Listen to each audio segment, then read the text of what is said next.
তেঁতুলিয়া নদীর ভাঙনের কবলে বরিশালের 15টি গ্রাম। এ বিষয়ে জানাতে বরিশাল থেকে যুক্ত হয়েছেন সহকর্মী মুরাদ আহমেদ। মুরাদ, বরিশালে ইতিমধ্যেই নদী ভাঙনে কি পরিমাণ ক্ষতি হয়েছে গ্রামগুলোতে এবং এই ভাঙন রোধে কি করা হচ্ছে? নগদের কাছে সব গ্রাহকই প্রিয়, তাই তো সারা দেশে ক্যাশ আউট চার্জ সবচেয়ে কম।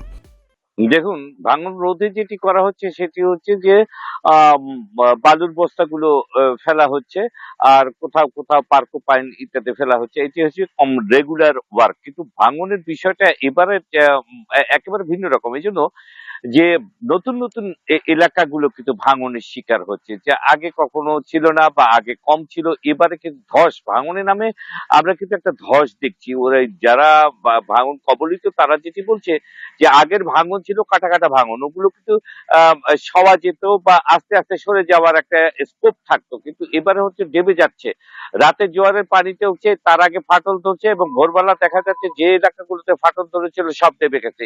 এই নতুন নতুন এলাকা সম্পর্কে পানি উন্নয়ন বোর্ডের একটি বক্তব্য খুব সুস্পষ্ট।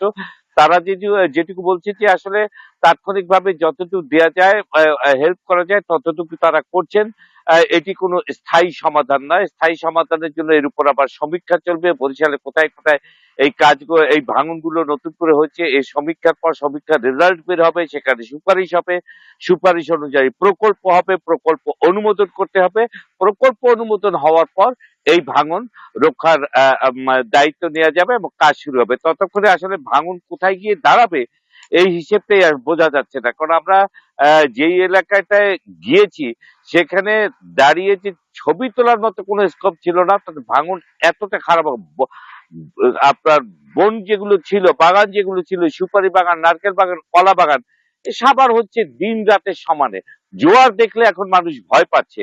আসলে বলা যেটি হচ্ছে সেটি হলো যে রিমেল যে ঝড়টি গেল, ঘূর্ণিঝড়টি গেল, এটি কি রূপ দেখালো আর কি হচ্ছে, অর্থাৎ অন্যান্য অনেক ঘূর্ণিঝড়, অনেক মেগা সাইক্লোনের চেয়ে এর ক্ষতিটা কিন্তু ভয়াবহ হচ্ছে। অর্থাৎ যেভাবে মাছ মাছ ক্ষতিগ্রস্ত হচ্ছে, সেভাবে জমি ক্ষতিগ্রস্ত হচ্ছে, সেভাবে কৃষি ক্ষতিগ্রস্ত হচ্ছে।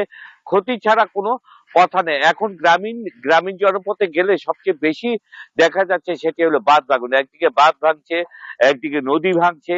ভাঙনের ঢেউ এত বেশি লেগেছে এবারের এই মূল বিষয়টি তো তারা এবার যেটি বলছে। ভাঙনের ধরনটাও এবার একটু ভিন্ন প্রকৃতির এবং আরো বেশি ভয়াবহ, এটাই আসলে বুঝতে পারছি আপনার কথা থেকে।